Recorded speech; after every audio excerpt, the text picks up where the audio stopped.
Hey, I'm Pat Kay, a Sony Digital Imaging Ambassador and travel photographer based in Tokyo, Japan. And yes, we are back. Yes, we are back to doing photography videos here on the YouTube channel. Many of you loyal, regular viewers to the channel will know that I started a podcast called Made recently. And thank you so much for all of your wonderful support that you guys have given to it. It has been an immensely fun thing and rewarding thing to do, and I will continue to do it every 2 weeks. But I also recently hired a video editor, and we have decided to come back to making photography and videography related videos once again on a weekly basis. So comment down below if you want to see any specific types of videos from me in the future. In this video though, we are going to go through all of the wonderful gear that I am using at the moment, because in 2024, a lot has changed. And hopefully by the end of this video, you have some kind of inspiration about perhaps your next gear purchase. And if not, then I hope that you at least enjoyed some dude on the internet talking about his camera gear. Okay, let's start with the camera bodies that I use, because there have been a few changes here and there, especially with the podcast. And, you know, I need to have perhaps more camera bodies than I actually would typically like to keep on hand, but it is what it is. First up, the camera that I'm filming on right now, and the camera that I use as the wide camera for the podcast, is the Sony a7 Mark IV. This has been an absolute mainstay for me in the studio, both here and when I was in Sydney. And while I've barely shot a handful of images on it, I still have shot hundreds of full-length videos on it, and I absolutely adore this camera. It is super sharp, perhaps a little bit too sharp sometimes, so I actually tend to use a mist filter on it, but it is great. It never overheats, and even when I am, recording for 2 hours at a time on the podcast, it has never failed me.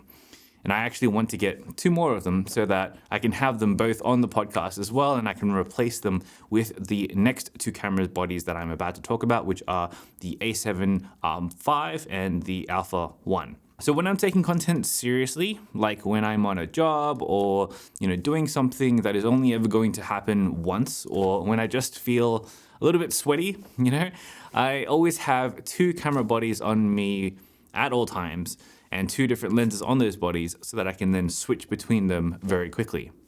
The A7R Mark V here is the newest of the 2, and honestly, it is one of the best cameras that I've ever used.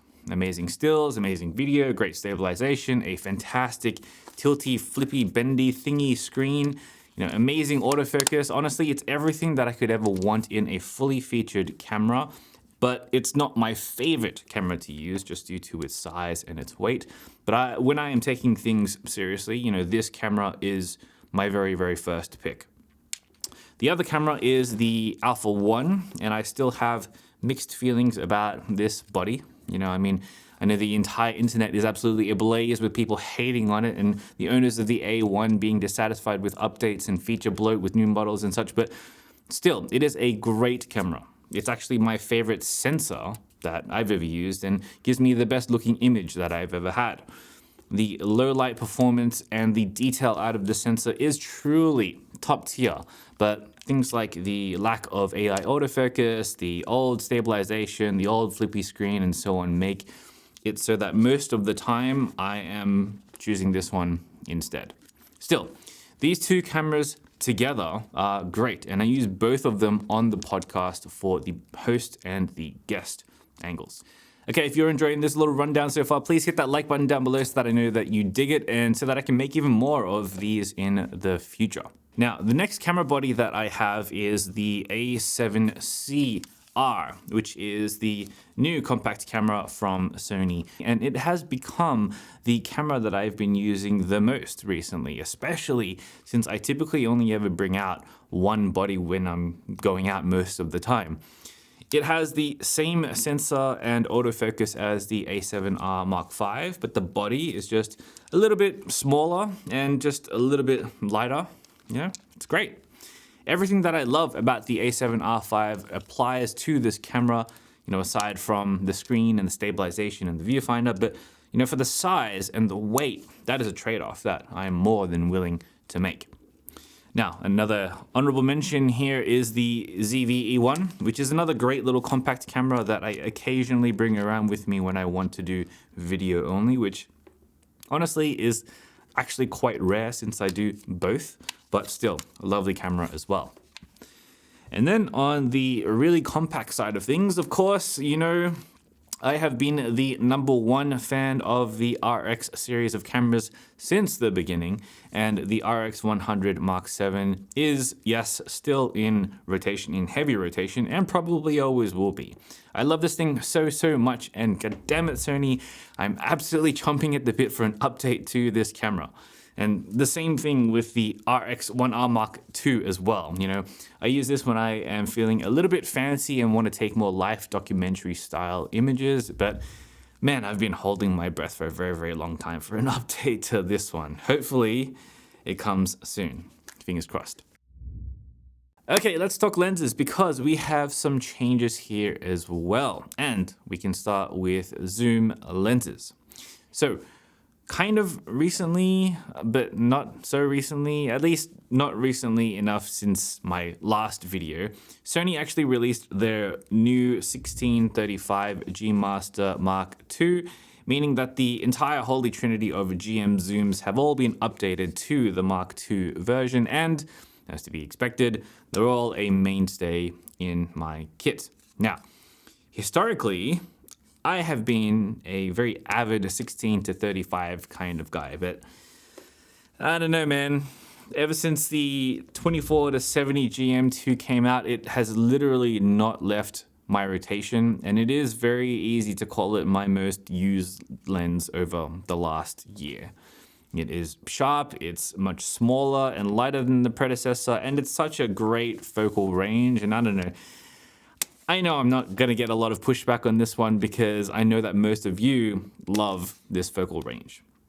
The 1635 and also the 7200 GM2 I still use on occasion, and especially if I'm going to a new place, I will just bring all three of these lenses with me to make sure that I have the entire spectrum covered just in case anything happens. The new 1635 GM2 purchase also meant that I pretty much stopped using the f4G power zoom, which is a fantastically light, small, and capable lens, but I still like the GM2 just that little bit more. Okay, let's talk about prime lenses. A little bit of changes here, but this little tiny prime lens here, is the 40mm G from Sony's travel line of primes, and it has been my most used prime lens in the past year. So this combined with the A7CR is such a crazy versatile and portable setup, and I've pretty much been running with that all year round. It's been absolutely so nice to use.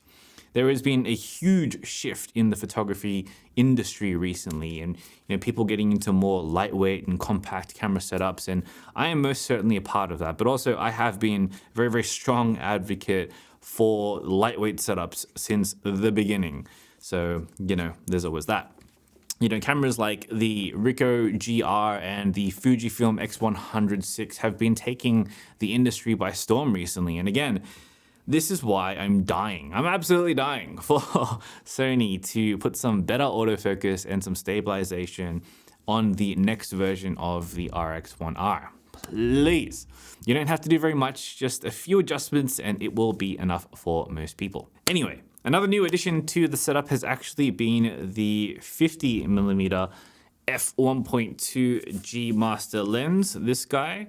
This one came out quite a while ago, and to be honest, even though I tried it when it first came out, I kind of slept on this lens for a little while because I don't usually like the 50mm focal length all that much, but I did try it on the podcast, and at least to my eyes, the bokeh looked so amazing with that f1.2 that I actually bought another copy, and now they're both used on the host and the guest shots of the podcast.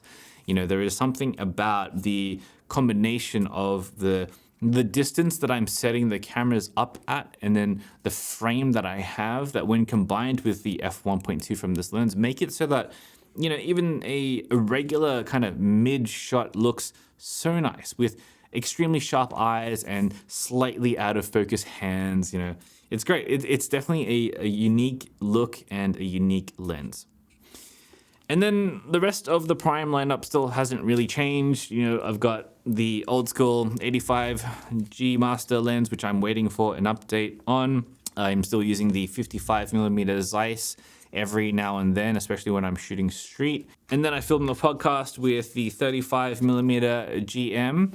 And then I filmed the YouTube videos that you're watching this on right now with the 24mm GM. The 20mm G just sits there, doesn't really do anything.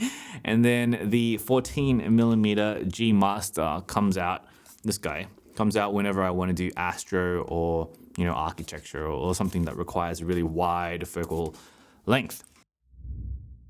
Now, in terms of other gear, I'm still using a bunch of stuff from DJI and Insta360.